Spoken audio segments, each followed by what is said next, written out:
नमस्कार दोस्तों। आज वीडियो शुरू करने से पहले आपसे थोड़ी सी बात करनी है और वो ये है कि देखिए हम जो वीडियो बनाते हैं वो राष्ट्र हित को, देश हित को ध्यान में रखकर बनाते हैं और हम देश की बात करते हैं। तो इसलिए ऐसा होता है कि जो वीडियो हम बनाते हैं वो बहुत कम चलते हैं। और अगर आप इसमें अगर मैं ये कहूँ कि अगर आप देश के खिलाफ या इस तरह की बातें करेंगे जैसे जैसे कि देश में सब कुछ खराब हो रहा है, देश में सब कुछ गड़बड़ है, अगर आप ऐसी बातें वीडियो में करेंगे तो आपके जो व्यूज है वो मिलियंस में जाते हैं। आप देखते होंगे, बहुत कुछ जानते हैं, मुझे बताने की जरूरत नहीं है। लेकिन क्योंकि मैं देश की बात करता हूँ और देश के हित में जो होता है वो बताता हूँ, इसलिए हमारे वीडियोस उतने नहीं चलते, बल्कि बहुत कम चलते हैं। वो चल गया तो चल गया और नहीं तो नहीं चला। इसलिए मेरे आप जो दर्शक हैं, जो मेरे सब्सक्राइबर हैं या जो मेरे चैनल पर पहली बार आ रहे हैं या देश या दुनिया के किसी भी हिस्से में हमारा चैनल देख पाते हैं, तो उनसे मैं अनुरोध करता हूं कि आप वीडियो तो देखें, वीडियो पूरा देखें और उसको वीडियो को लाइक जरूर मारें, उससे वीडियो आगे बढ़ता है। और उसको दोस्तों में शेयर जरूर करें, जिससे कि जो हम बात कर रहे हैं, जो हम बात अब से कर रहे हैं, वो बात लोगों तक पहुंचे तो सही। अगर आप वीडियो देखेंगे ही नहीं, कोई हमारा वीडियो देखेगा ही नहीं, और जो लोग ऐसी बातें करते हैं कि देश में सब कुछ खराब है, ये हो रहा है, हिंदू वर्सेस मुस्लिम, बहुत कुछ हो रहा है, अगर अगर आप ये ऐसे वीडियो देखेंगे तो इनके जो व्यूज है वो मिलियंस में जाते हैं। तो मेरा आपसे छोटा सा अनुरोध है और मैं आपसे गुजारिश करता हूं कि इस वीडियो को आप देखिए और इसको ज्यादा से ज्यादा शेयर कीजिए, लाइक का बटन जरूर दबा दीजिएगा। और अगर मेरे चैनल पर आप पहली बार हैं तो वीडियो देखें और चैनल को सब्सक्राइब जरूर करें।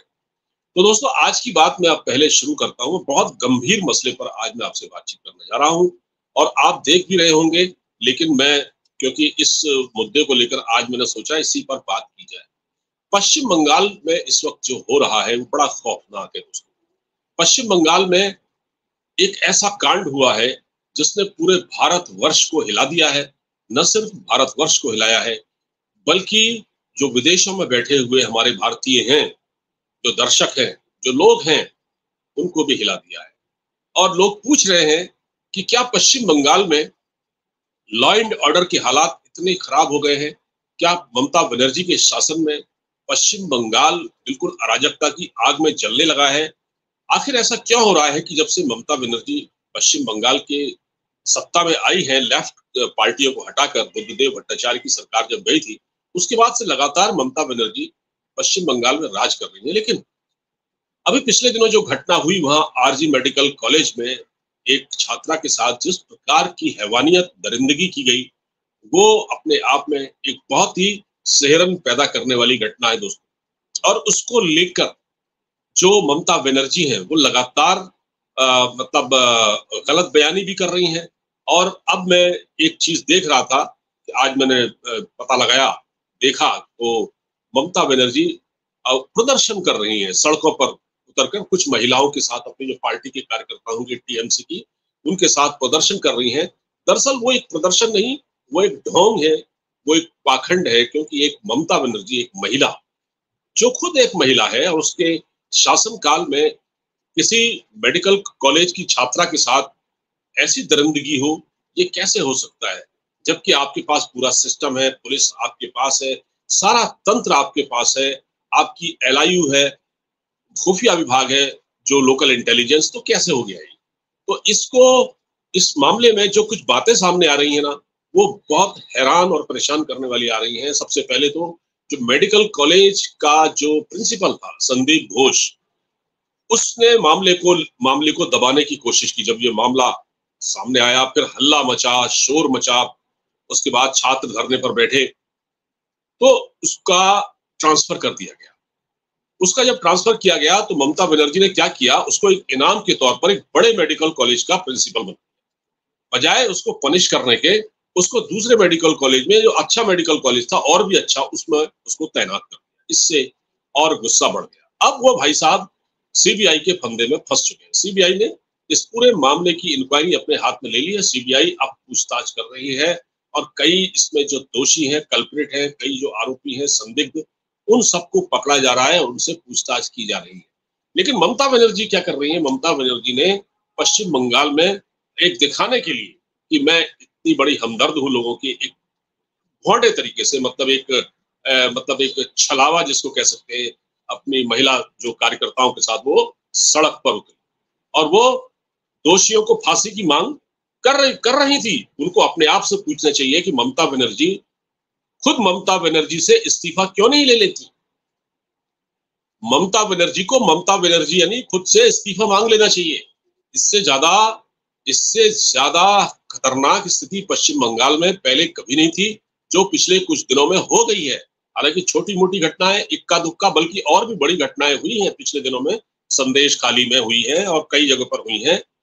तो ये किसी से कोई ढका छिपा तो है नहीं। तो दोस्तों, ये इस पर क्या हुआ है कि अब हाईकोर्ट ने भी इस पर बड़ी कड़ी टिप्पणी की है। इसमें जब हाईकोर्ट का जाहिर है कि जो हमारी न्यायिक न्यायालय है वो इस पर कभी कभी रिएक्ट करते हैं, तो सुप्रीम कोर्ट ने नहीं बल्कि हाई कोर्ट ने इस पर कड़ी टिप्पणी की है और ममता बनर्जी को कड़ी फटकार लगाई है।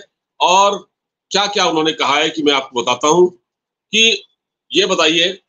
पहला उन्होंने पूछा है कि आरजे कर मेडिकल कॉलेज नाम है उसका, आरजे मेडिकल कॉलेज पर हमला सरकार की नाकामी है।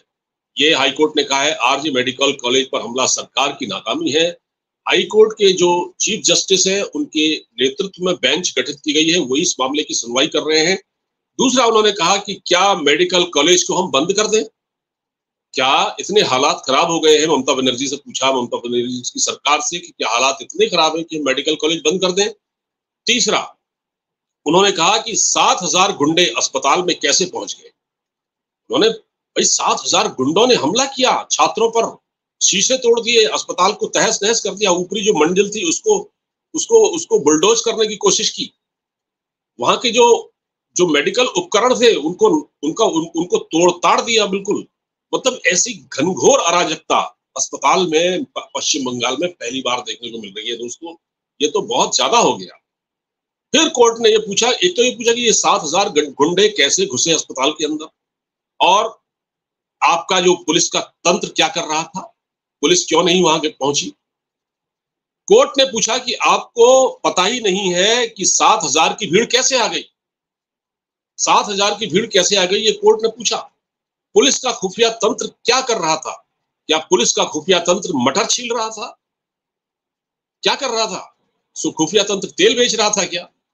अच्छा, तीसरा ये है, फिर कहा है पुलिस का खुफिया तंत्र क्या कर रहा था, ये पूछा। और फिर पूछा है कि डॉक्टरों को सुरक्षा देने में सरकार नाकाम है, तो वो डरे हुए हैं और वो ड्यूटी कैसे कर सकते हैं, वो अस्पताल में काम कैसे कर सकते हैं?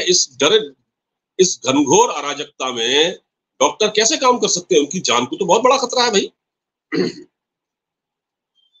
ये राज्य पुलिस की नाकामी है। कोर्ट ने कहा कि ये राज्य पुलिस की नाकामी है।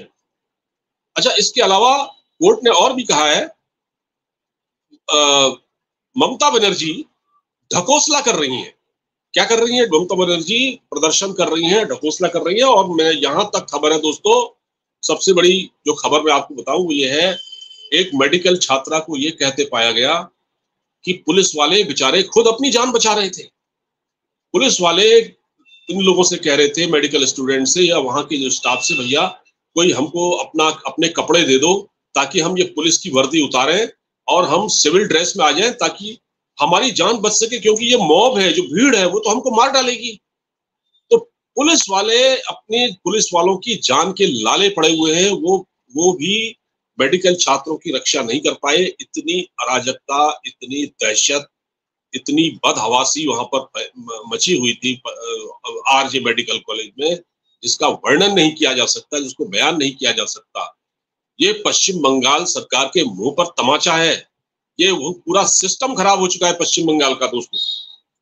ये, और ममता बनर्जी एक तो दिखावे के लिए प्रोटेस्ट कर रही हैं, और ये सिर्फ क्या कि मतलब लोगों को गिरफ्तार किया जाए।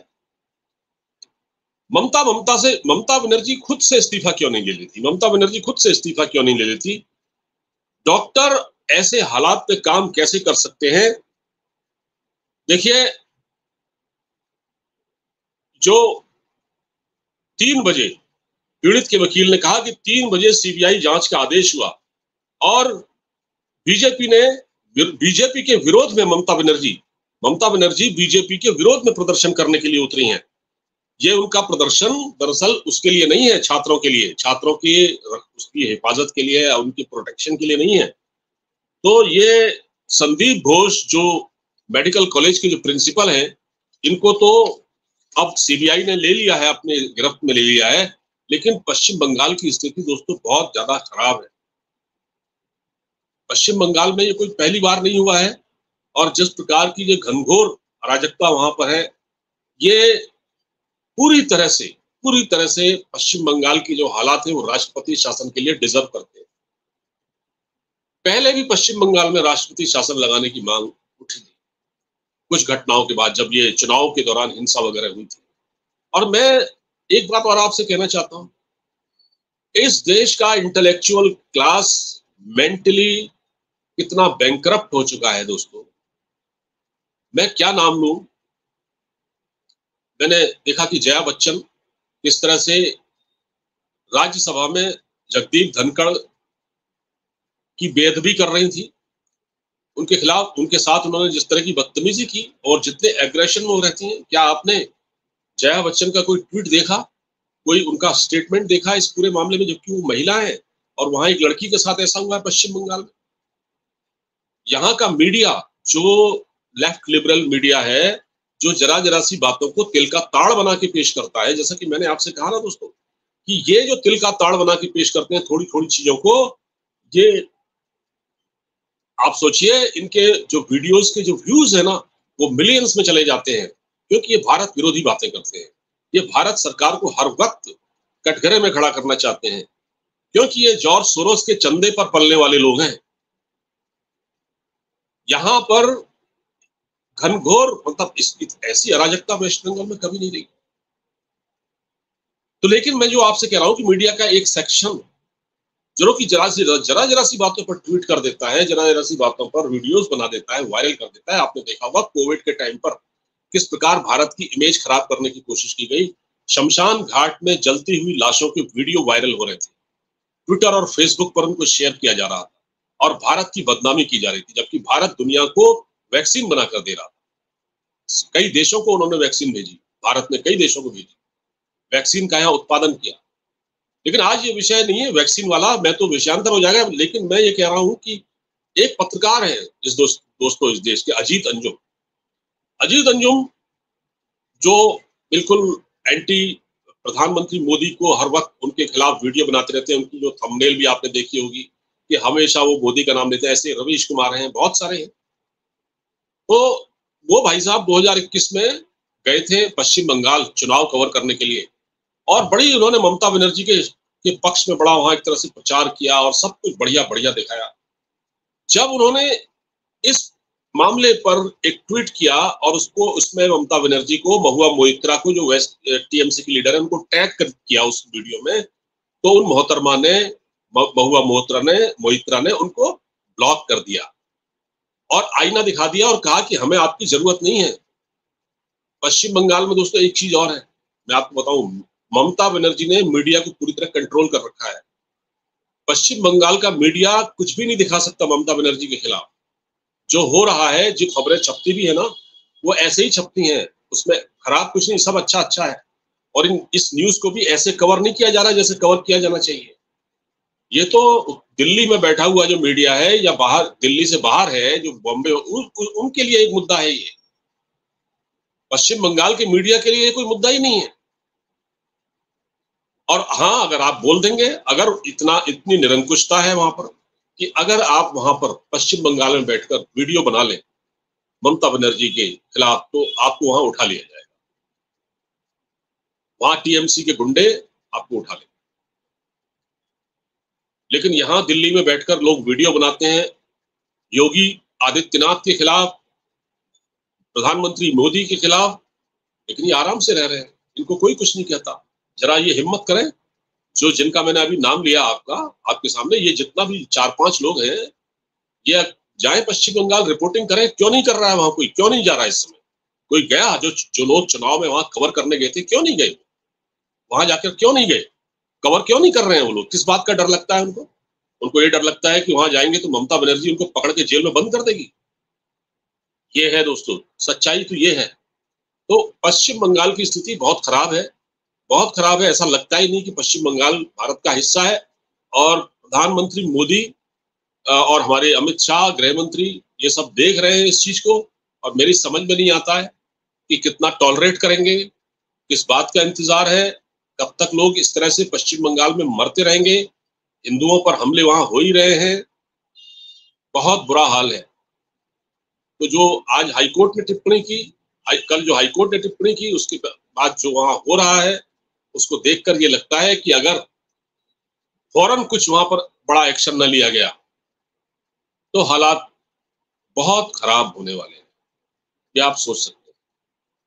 तो दोस्तों, आज मुझे सिर्फ इतनी बात करनी है।